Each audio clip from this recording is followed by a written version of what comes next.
요즘 이런 생각 들지 않으세요?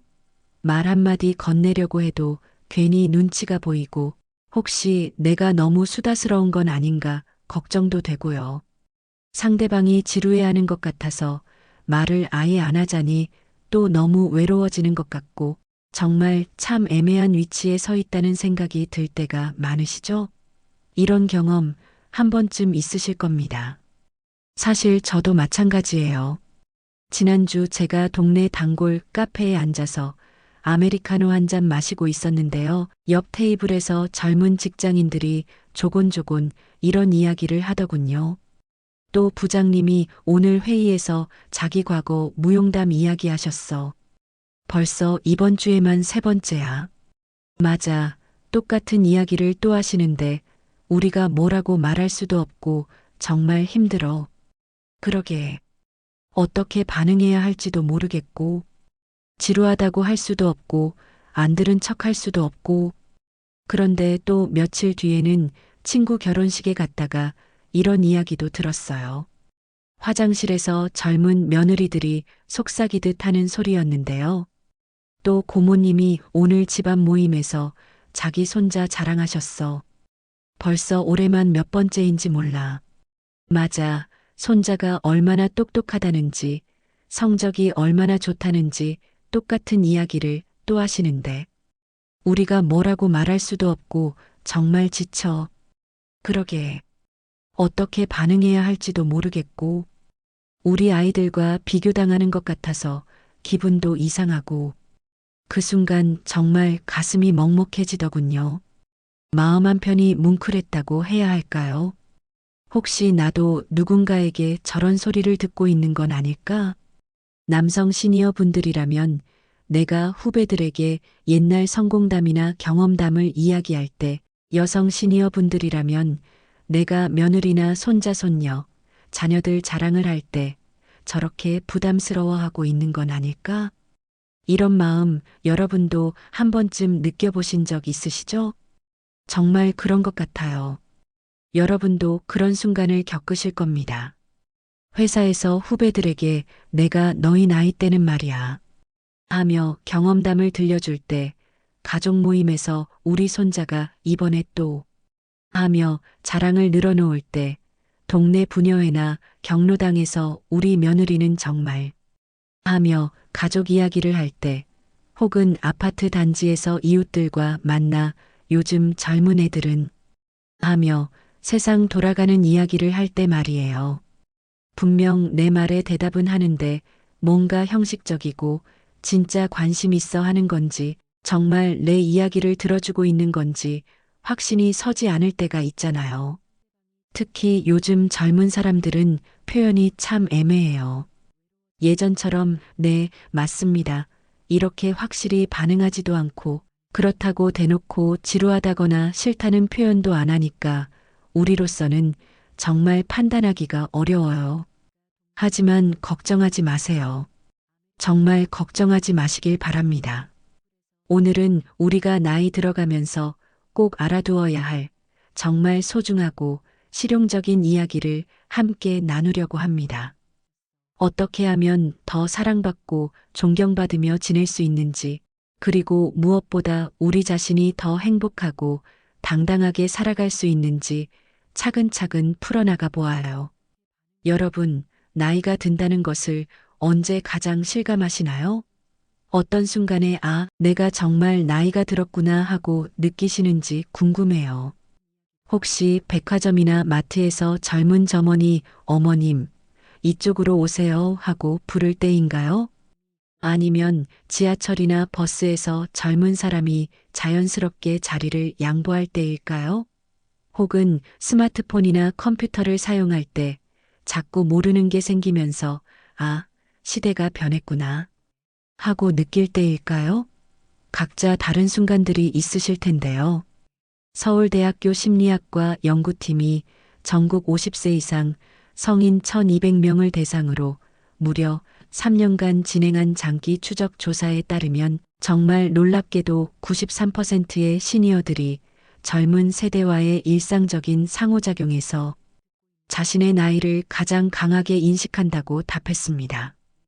특히 직장에서 한두 살이라도 어린 후배들과 대화할 때, 가족 모임에서 조카들이나 손자, 손녀들과 이야기할 때, 그리고 동네에서 젊은 이웃들과 인사를 나눌 때 그런 감정을 많이 느낀다고 하더군요. 이 결과를 보면서 아, 나만 그런 게 아니었구나 하는 생각이 들었어요. 그런데 여기서 정말 조심해야 할 큰 함정이 하나 있어요. 우리보다 10살, 20살, 심지어 30살까지 어린 후배들이나 자녀들이 우리 말을 고개 끄덕이며 잘 들어주는 것을 보고 아, 내가 정말 설득력 있구나. 역시 경험이 많으니까 젊은 사람들이 내 말을 신뢰하고 따르는구나 하고 자연스럽게 착각하기 쉽다는 거예요. 하지만 현실은 정말 어떨까요? 제가 이 부분을 말씀드리면서 마음 한편이 정말 뭉클했던 것은 하버드 대학의 직장 내 세대 간 의사소통 연구에서 나온 충격적인 결과를 확인했을 때였어요. 미국과 한국의 20, 30대 직장인 800명을 대상으로 한 완전 익명 설문조사에서 55%의 젊은 직장인들이 시니어의 조언이나 경험담을 예의상 듣는다고 솔직하게 답했거든요. 심지어 27%는 내심 부담스럽고 지루하지만 예의상 어쩔 수 없이 들어준다고 했고 18%는 다른 일을 생각하면서 적당히 맞장구만 친다고 답했어요. 정말 참 씁쓸하고 가슴 아픈 현실이지만 이걸 정확히 알고 있어야 우리가 더 현명하고 지혜롭게 처신할 수 있겠죠. 그렇다고 해서 위축되거나 주눅들 필요는 전혀 없어요. 오히려 이런 현실을 정확히 파악하고 인정했을 때 우리가 진짜로 존경받고 사랑받으며 무엇보다 행복하게 살아가는 방법을 찾을 수 있거든요. 이런 경험 한 번쯤 있으실 겁니다. 회의실에서 내가 과거 경험담을 들려주며 열심히 말하고 있는데 젊은 직원들의 눈빛이 점점 멀어지고 시선이 다른 곳으로 향하는 걸 느낄 때, 가족 모임에서 내 젊은 시절 이야기나 요즘 세상에 대한 생각을 이야기하는데 조카들이나 자녀들이 휴대폰만 만지작거리거나 다른 얘기로 화제를 돌리려고 할 때, 바로 그런 순간들이 우리에게 정말 중요한 신호를 보내고 있는 거예요. 지금 내 이야기 방식에 뭔가 문제가 있구나, 상대방을 배려하는 마음이 부족했구나 하고 스스로를 돌아볼 수 있는 소중한 기회인 거죠. 자, 그럼 이제 젊은 분들이 정말 부담스러워하고 힘들어하는 것들이 구체적으로 무엇인지 세 가지로 차근차근 정리해서 말씀드릴게요. 이 이야기를 하는 이유는 절대로 우리를 비판하거나 기분 나쁘게 하려는 게 아니라 서로를 더 깊이 이해하고 더 좋은 관계를 만들어가기 위해서예요. 첫 번째, 끝이 보이지 않는 일방적인 이야기. 저분이 평소에 이야기할 사람이 없어서 우리한테 모든 걸 다 털어놓으시는구나. 이 말은 제가 지난달 직접 들은 대기업에서 일하는 젊은 직장인 김민지 씨, 28세의 실제 속마음입니다. 정말 뼈아프고 가슴 아프지 않으세요? 하지만 우리가 화내거나 기분 나빠할 일은 아니에요. 왜냐하면 실제로 그런 경우가 정말 많거든요. 우리 자신을 한번 돌아보면 인정할 수밖에 없는 부분이기도 하고요. 은퇴하고 나면 갑자기 일상적인 대화 상대가 급격히 줄어들어요. 직장 동료들과는 자연스럽게 연락이 뜸해지고 배우자하고만 하루 종일 이야기하다 보니 답답하고 새로운 자극이 그리워져요. 그러다 보니 회사 후배들이나 어린 가족들, 동네 지인들을 만나면 평소에 하고 싶었던 말, 들려주고 싶었던 이야기를 한꺼번에 쏟아내게 되죠. 특히 코로나19 이후로는 이런 현상이 더 심해졌어요. 사회적 활동이 줄어들면서 대화할 기회 자체가 현저히 적어졌거든요. 그래서 누군가를 만나면 그동안 못한 이야기를 다 하려고 하는 거예요. 여러분, 상대방의 표정과 몸짓을 정말 자세히, 섬세하게 관찰해 보세요.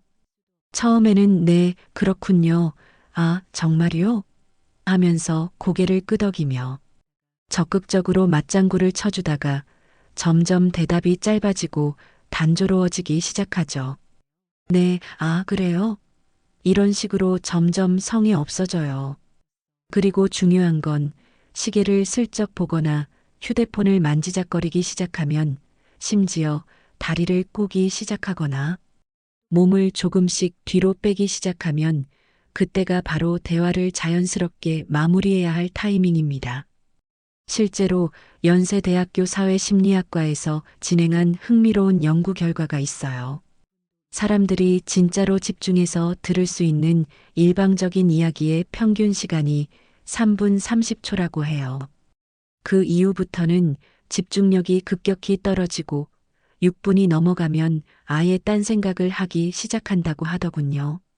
그러니까 아무리 재미있고 의미 있는 이야기라도 3분을 절대 넘기지 않는 것이 좋겠어요.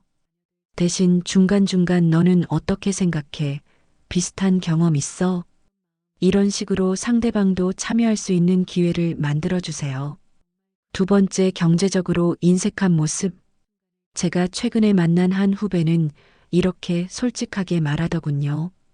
팀장님이 좋은 곳 알고 있으니까 같이 가자고 하시면서 회식 장소를 정해놓고 막상 계산할 때 각자 계산하자고 하시면 정말 기분이 미묘해져요. 자기가 먹고 싶은 비싼 걸 먹으려고 우리를 이용한 기분이랄까요? 특히 평소 우리가 갈 수 없는 비싼 곳으로 가자고 해놓고 나중에 더치페이 하자고 하시면 진짜 당황스럽고 기분이 이상해져요. 또 이런 이야기도 들었어요.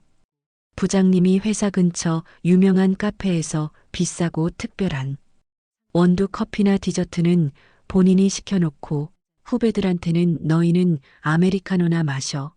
젊은 애들이 뭘 그런 걸 먹어 이렇게 말씀하시는데 그럴 거면 대체 왜 같이 가자고 하신 건지 정말 모르겠어요. 여러분도 그런 상황을 경험해 보신 적 있으실 거예요. 물론 경제적으로 여유가 없어서 그런 경우도 분명히 있고 아니면 어린 것들이 사회 경험을 쌓고 배워야지 하는 교육적인 마음에서 그런 경우도 있을 텐데요. 하지만 여기서 오해하시면 안 되는 것은 꼭 많은 돈을 내라거나 비싼 곳에서 대접하라는 뜻이 절대 아닙니다. 하지만 내가 주도하고 제안한 자리라면 조금 더 베푸는 마음과 배려하는 모습을 보여주시는 게 어떨까요? 전체 계산이 부담스럽다면 내가 음료는 낼게, 디저트는 내가 사줄게, 다음에 커피 한 잔은 내가 살게, 이런 식으로라도 작은 배려를 보이면 후배들이나 젊은 분들이 우리를 바라보는 시선이 확실히 달라져요. 아, 이분은 우리를 정말 아끼고 생각해 주시는구나 하는 마음을 갖게 되거든요. 세 번째, 나이 묻기와 세대 차이 무시하기. 이건 정말 간단하면서도 가장 큰 실수 중 하나예요. 몇 살이야? 나이가 어떻게 돼? 이 한마디가 상대방에게는 큰 모멸감이나 불편함으로 다가올 수 있거든요. 특히 여성들은 나이 얘기를 정말 예민하게 생각해요. 남성들도 마찬가지고요. 요즘은 20대, 30대도 나이를 묻는 것 자체를 무례한 행동이라고 생각하는 경우가 많아요. 나이가 뭐가 중요해? 나이로 사람을 판단하나? 이런 생각을 하는 젊은 분들이 점점 늘어나고 있거든요. 혹시 정말 꼭 알고 싶다면 이렇게 자연스럽게 접근해 보세요. 나는 올해 65살인데 너는 어때? 먼저 본인의 나이를 솔직하게 말하고 상대방에게 물어보는 거예요. 그러면 적어도 일방적으로 캐묻는 느낌은 주지 않아요. 그리고 정말 중요한 건 상대방이 대답하지 않거나 얼버무리면 절대로, 정말 절대로 더 묻지 마세요. 나이가 비밀이야. 왜 안 가르쳐줘? 이런 말도 하지 마시고요. 그리고 만약 상대방이 나이를 알려줬다고 해도 절대로 내가 대학교 다닐 때 태어났구나. 우리 딸하고 비슷하네. 내 조카보다 어리구나. 이런 반응은 하지 마시길 바랍니다. 상대방은 본인을 하나의 독립된 성숙한 어른으로 인정받고 싶어 하는데 나와의 관계나 나의 가족과의 비교 속에서만 정의되는 느낌을 받으면 정말 기분이 나빠져요. 여러분, 나이가 들어서도 정말 존경받고 사랑받는 분들의 공통된 비결이 뭔지 아시나요? 제가 지난 20년간 여러 회사를 다니면서 그리고 주변에 정말 많은 시니어 분들을 관찰하고 배우면서 발견한 놀라운 정답은 바로 하지 않음의 지혜입니다. 정말 역설적이지 않나요?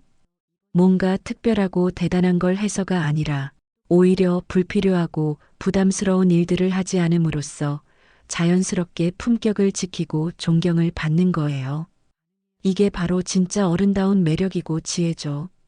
젊었을 때는 뭔가를 끊임없이 보여주려고 애쓰고 인정받으려고 노력하지만 나이가 들수록 절제와 배려의 미학이 훨씬 더 빛을 발하게 되어요. 실제 사례를 하나 들어볼게요. 제가 정말 존경하고 본받고 싶은 한 선배님이 계세요.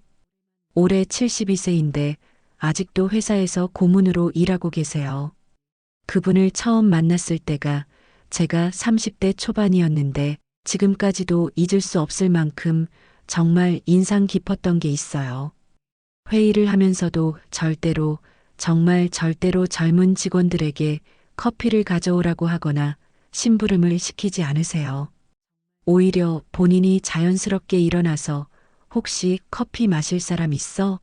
나도 마실 겸 해서 같이 마시자 하고 물어보시고 직접 타서 한 명 한 명에게 정중하게 나눠주시더라고요.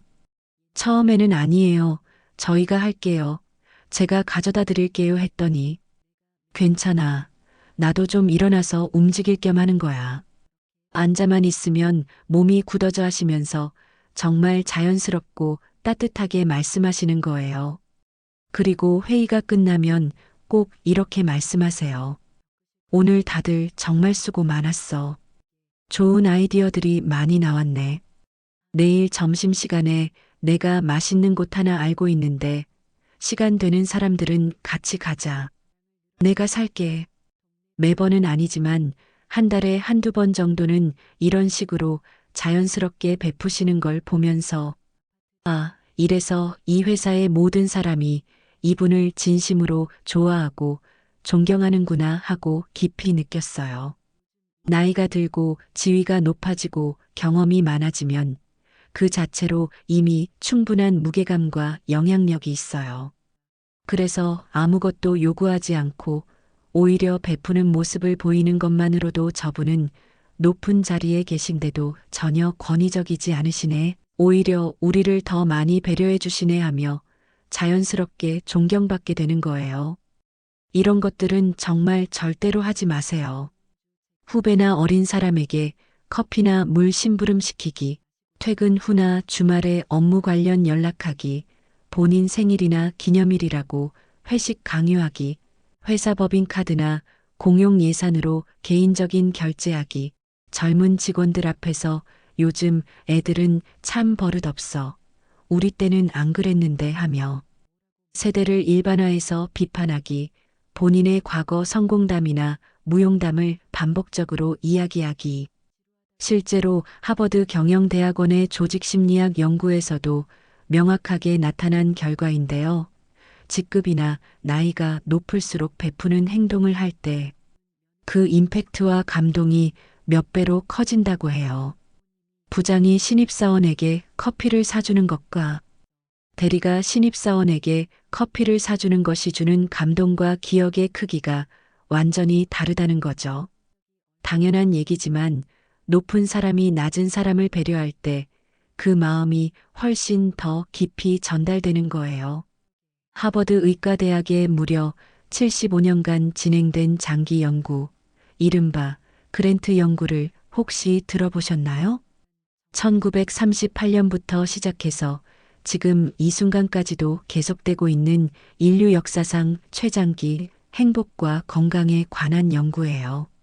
724명의 남성을 태어나서 죽을 때까지 평생에 걸쳐 추적 관찰한 이 놀라운 연구 결과에 따르면 정말 행복하고 만족스러운 노후를 위해서는 반드시 세 가지 조건이 필요하다고 합니다. 첫 번째 조건 경제적 독립과 자립. 이 부분이 정말 현실적으로 중요해요. 자녀에게 경제적으로 의존하는 순간 그 아름다운 가족의 사랑이 서로에게 부담과 스트레스로 바뀝니다. 아무리 효자, 효녀라고 해도 매달 부모님 용돈을 드리거나 생활비를 지원하는 게 부담스럽지 않을 수는 없어요. 특히 요즘 젊은 세대들은 결혼도 늦고 아이 낳기도 부담스러워하고 집값은 천정부지로 올라서 본인들 생활도 정말 빠듯한 경우가 많아요. 취업도 어렵고 직장에서도 경쟁이 치열해서 스트레스가 이만저만이 아니거든요. 그런 상황에서 부모님이 경제적으로 의존하게 되면 자녀들 입장에서는 정말 큰 심리적, 경제적 부담이 될 수밖에 없어요. 사랑하는 마음은 있지만 현실적으로 힘든 상황이 되는 거죠. 제가 아는 한 분은 이런 솔직한 말씀을 하시더라고요. 우리 아들이 매달 주는 용돈을 받을 때마다 고맙기보다는 미안한 마음이 더 커져. 저 애가 정말 사랑해서 주는 건지 아니면 죄책감 때문에 어쩔 수 없이 주는 건지 구분이 안 돼. 그 돈을 받을 때마다 마음이 무거워지고 자존감도 떨어져. 정말 가슴 아픈 현실이지만 이게 사실이에요. 그래서 자녀 교육비에 과도하게 투자하거나 자녀의 사업이나 투자의 성공 가능성도 불분명한데 큰 돈을 대주기보다는 우리 자신의 든든한 노후 준비에 더 신경 써야 합니다. 물론 도와주고 싶은 부모 마음은 충분히 이해해요. 하지만 나중에 서로에게 부담이 되지 않을 적당한 선에서 도와주는 게 진짜 지혜로운 사랑이에요. 국민연금이든 개인연금이든 적금이든 부동산 임대 수입이든 매달 일정하고 안정적인 수입원이 있어야 해요. 그래야 자녀들 눈치 보지 않고 원하는 것도 사 먹고 가고 싶은 곳도 가고 하고 싶은 취미 활동도 할 수 있거든요. 이게 바로 진짜 자유로운 노후예요. 두 번째 조건, 건강. 특히 스스로 걸을 수 있는 능력. 여러분, 노후의 행복과 삶의 질은 정말로 몇 살까지 자신의 다리로 걸을 수 있느냐에 달려 있습니다. 과장이 아니라 정말입니다. 제가 지난해 요양병원에서 자원봉사를 해본 적이 있는데요. 거기서 가장 안타깝고 슬픈 모습이 뭔지 아세요? 머리는 정말 멀쩡하고 의식도 또렷한데 몸을 자유롭게 움직일 수 없어서 하루 종일 침대에만 누워 계시는 분들이에요. 본인의 의지와는 전혀 상관없이 화장실 가는 것부터 식사, 세면까지 모든 일상생활에서 누군가의 도움을 받아야만 하는 상황이 되면 아무리 경제적으로 여유가 있고 가족들이 잘해줘도 삶의 질이 급격히 떨어져요. 특히 무릎 관절이나 허리에 문제가 생기면 정말 힘들어져요. 체중이 늘면 고혈압이나 당뇨병도 문제지만 그보다도 무릎과 허리에 가해지는 부담 때문에 걷기가 어려워져요. 계단 오르내리기 힘들어지고 조금만 걸어도 숨이 차고 다리가 아프고 그러다 보면 점점 집에만 있게 되죠.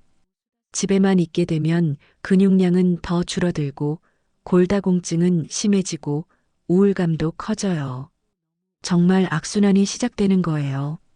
90세, 100세까지도 자신의 다리로 걸어 다니실 수 있도록 지금 이 순간부터라도 꾸준히 걷기 운동을 시작하세요. 하루에 10,000보를 걸으려고 무리하지 마세요. 6,000보만 걸어도 충분해요. 중요한 건 매일, 정말 매일 꾸준히 하는 거예요. 그리고 근력 운동도 정말 중요해요. 특히 허벅지 앞쪽과 뒤쪽 근육은 나이가 들수록 가장 빨리 줄어들어요. 일주일에 23번 스쿼트나 계단 오르기, 의자에 앉았다 일어나기 같은 간단한 운동을 꾸준히 해주세요. 헬스장에 돈 내고 갈 필요도 없어요. 집에서 의자나 소파를 이용해서도 충분히 할 수 있거든요. 이게 바로 가장 확실하고 효과적인 노후 준비입니다. 인생의 마지막 순간에 정말 외롭지 않으려면 자녀들과 손자, 손녀들이 우리를 그리워하고 찾아와 주어야 해요. 그러려면 지금부터라도 자녀들을 너무 힘들게 하거나 부담스럽게 하면 안 됩니다. 특히 학업 문제나 진로 문제로 아이들을 지나치게 압박하거나 혹독하게 대하면 성인이 된 후에 자녀가 부모를 의도적으로 멀리하게 될 수 있어요. 엄마, 아빠는 내가 성적이 좋을 때만 좋아하셨지. 내가 힘들고 어려울 때는 위로나 격려보다는 잔소리와 비교만 하셨어. 부모님은 내 마음보다는 남들에게 자랑할 거리에만 관심이 있으셨던 것 같아. 이런 원망을 하는 성인 자녀들을 정말 많이 봤어요. 은퇴하고 나이가 들고 나면 어느 대학을 나왔는지, 어느 직장에 다니는지, 연봉이 얼마인지는 정말 중요하지 않습니다. 결국 따뜻하고 진실한 관계만이 남는 거거든요. 자녀가 기대했던 만큼 크게 성공하지 못했다고 해서 실망하거나 다른 집 자녀와 비교하지 마세요. 건강하고 착하고 성실하게만 자라줘도 정말 고마운 거예요. 그리고 며느리, 사위와의 관계도 정말 중요해요. 요즘은 전통적인 가족 구조가 많이 바뀌어서 며느리나 사위가 시부모, 장인 장모를 모시는 경우가 많거든요. 그분들과 좋은 관계를 꾸준히 유지해야 노후에 외롭지 않고 따뜻한 가족의 사랑을 받을 수 있어요. 자, 그럼 이제 정말 중요한 부분이에요. 오늘 이 영상을 보신 후에 당장 내일부터, 아니, 오늘부터라도 실천할 수 있는 구체적이고 실용적인 방법들을 차근차근 알려드릴게요. 대화할 때는 이렇게 해보세요. 먼저 상대방에게 관심을 보이는 것부터 시작하세요. 요즘 어때? 일은 잘 되고 있어. 너 이런 경험 있어. 이런 상황에서는 어떻게 생각해? 하고 진심으로 물어본 다음 상대방의 대답을 끝까지 집중해서 들어주세요. 그리고 아, 그랬구나. 정말 힘들었겠다. 와, 그런 일이 있었구나. 어떻게 해결했어? 하면서 충분히 공감하고 반응해 준 다음에 사실 나도 비슷한 경험이 있는데 이런 식으로 자연스럽게 이어가세요. 절대로 처음부터 내 이야기, 내 경험담으로 시작하지 마시고요. 그리고 상대방이 힘든 일이나 고민이 있다고 하면 성급하게 조언하려고 하지 마세요. 그랬구나. 많이 힘들겠다. 정말 고생이 많구나 하고 따뜻하게 공감해 주시는 것만으로도 충분해요. 요즘 젊은 사람들은 해결책이나 조언보다는 자신의 마음을 이해하고 공감해 주는 것을 훨씬 더 원하거든요. 경제적 관계에서는 이렇게 하세요. 회식이나 만남을 본인이 먼저 제안했으면 계산은 본인이 하세요. 만약 전체 계산이 부담스럽다면 처음부터 비싼 곳은 제안하지 마시고요. 김밥 천국, 분식집, 동네 카페도 얼마든지 좋아요. 중요한 건 장소가 아니라 함께하는 마음과 배려하는 정성이거든요. 커피를 마시더라도 나는 아메리카노만 마실게. 너희는 각자 원하는 걸로 시켜 이렇게 말하지 마시고 뭐 마실까? 오늘은 내가 낼게 하고 자연스럽고 따뜻하게 말해보세요. 그리고 가끔씩은 다음에 맛있는 곳 하나 알고 있으니까 내가 한턱 낼게 이런 식으로 먼저 베푸는 모습을 보여주세요. 꼭 비싼 곳일 필요는 없어요. 매일 똑같은 시간에 30분씩 걷는 습관을 만드세요. 가능하면 아침에 일어나서 바로 나가는 게 가장 좋아요. 저녁에는 약속도 생기고 하루 일과에 지쳐서 귀찮아져서 안 하게 되는 경우가 많거든요. 체중계를 매일 아침에 재는 습관을 들이세요. 1kg 늘었을 때 바로 조절하려고 노력하세요. 5kg, 10kg 늘고 나서 빼려고 하면 정말 몇 배로 힘들어져요. 그리고 계단이 있으면 엘리베이터 대신 계단을 이용하세요. 2, 3층 정도는 계단으로 올라가는 습관을 만들어 보세요. 이런 작은 변화들이 10년, 20년 후에 엄청난 차이를 만들어요. 자녀들과 통화할 때 잔소리보다는 잘 지내고 있지. 건강은 어때? 힘든 일은 없어? 이런 식으로 관심과 사랑을 표현하세요. 그리고 가끔씩은 내가 좋아하는 거 하나 사줄까? 맛있는 거 먹고 싶은 게 있으면 말해. 이런 식으로 베푸는 마음을 보여주세요. 며느리나 사위에게도 마찬가지예요. 고생이 많아. 잘 부탁해. 이런 따뜻한 말 한마디가 관계를 정말 많이 좋게 만들어요. 여러분, 혹시 지금까지 제 이야기를 들으시면서 아, 나도 그런 실수를 많이 했구나. 그래서 그때 그 사람 표정이 이상했구나 하고 뜨끔하셨나요? 정말 괜찮습니다. 전혀 늦지 않았어요. 우리 모두 그런 경험들이 있어요. 저 역시 마찬가지고요. 사실 오늘 이런 이야기들을 준비하면서 저 자신도 정말 많이 반성하게 됐어요. 내가 후배들에게 이런 식으로 대했구나. 아, 그때 그 친구가 왜 그런 표정을 지었는지 이제야 알겠다. 내가 생각 없이 한 말들이 상대방에게는 부담이었구나 하면서 깨달은 것들이 정말 많았거든요. 하지만 정말 중요한 건 우리가 이런 걸 인식하고 깨달았다는 거예요. 알지 못하면 절대 바뀔 수 없지만 정확히 알고 나면 얼마든지 바뀔 수 있어요. 나이가 들수록 고집이 세지고 변화를 거부한다고 하지만 정말 지혜롭고 성숙한 분들은 80세, 90세가 되어도 끊임없이 배우고 성장하시거든요. 인생의 황혼기를 더욱 아름답고 의미 있게 만드는 것은 거창하거나 특별한 게 아닙니다. 작은 배려와 적절한 절제, 그리고 항상 배우려고 하는 겸손한 마음가짐이면 충분해요. 매일 조금씩이라도 꾸준히 걷고 가끔씩은 후배들이나 젊은 분들에게 따뜻한 커피 한 잔이라도 대접하고 자녀들한테는 잔소리와 간섭보다는 격려와 사랑의 말을 건네주세요. 우리 시니어 여러분, 지금까지 정말 충분히, 아니 그 이상으로 잘 살아오셨습니다. 자식들 키우느라 본인의 꿈은 포기하면서도 묵묵히 희생하시고 가정을 꾸려가느라 힘든 줄도 모르고 일하시고 직장 생활하면서도 항상 가족을 먼저 생각하시면서 얼마나 고생 많이 하셨어요. 정말 존경스럽고 감사한 일이에요.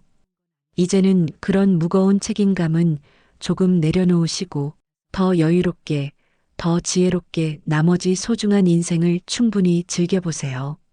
너무 늦었다고 생각하지 마세요. 정말 전혀 늦지 않았습니다.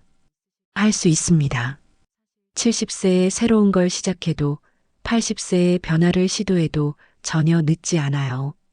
제가 아는 한 분은 75세에 스마트폰 사용법을 처음 배우기 시작하셔서 지금은 유튜브도 보시고 온라인 쇼핑도 하시고 손자 손녀들과 영상통화도 자유자재로 하세요.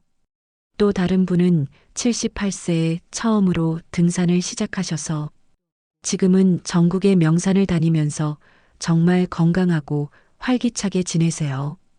나이는 정말 숫자일 뿐이에요. 분명히 더 많은 사랑과 존경을 받으면서 행복하고 보람찬 노후를 보내실 수 있을 거예요.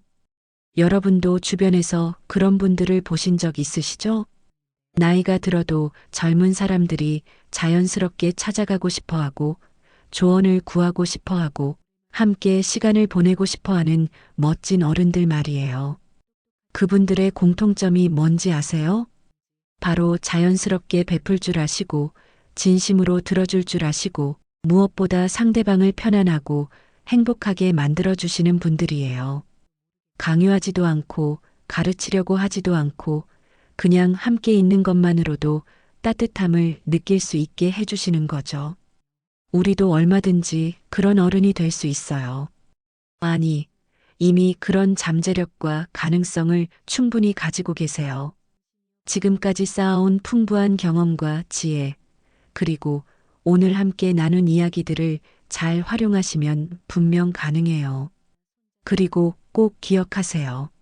나이가 드는 것을 부정적으로만 바라볼 필요는 전혀 없어요. 물론 체력은 예전 같지 않고 기억력도 조금씩 떨어지고 새로운 기술을 배우는 속도도 느려질 수 있어요. 하지만 그 대신 우리에게는 오랜 경험에서 나오는 깊이 있는 지혜가 있잖아요.